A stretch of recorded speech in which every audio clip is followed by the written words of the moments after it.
Georgia law prescribes that elections be secure and accurate. The Cyber and Infrastructure Security Agency of the United States government released a report detailing 9 separate vulnerabilities contained in the Dominion voting systems, and these are the same systems we use all across this state.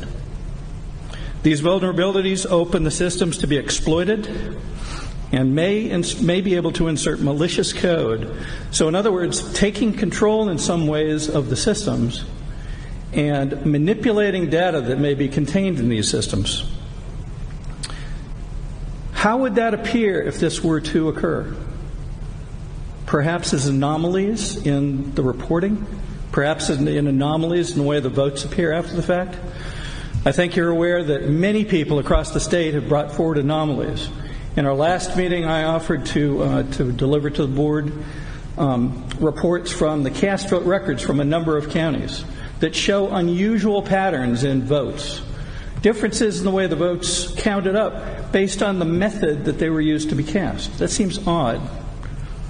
So, we are, on one hand, you're told to secure the elections, make sure they're accurate, and yet these machines continue to be used all across the state.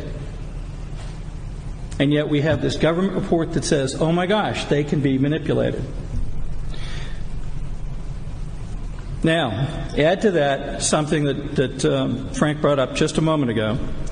7 days ago, the same company that did the investigation surrounding 2,000 mules held a meeting with over 100 people to disclose a number of pieces of information, including some things that had come up in part during their investigation.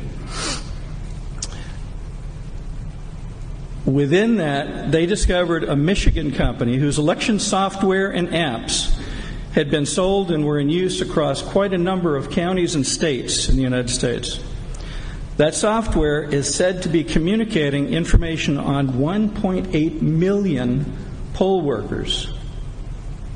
Their names, their children's names, finances, location, even poll location schematics of the places that polls are located and how they're put together. The most concerning thing is they found this information residing on the Unicom internet backbone on a server in China. More information's been surfacing since this first came to light about 8 days ago and has been on national broadcasts as late as last night. If you think the people in Georgia aren't paying attention to this, mistaken. Thousands upon thousands of people are watching this very closely.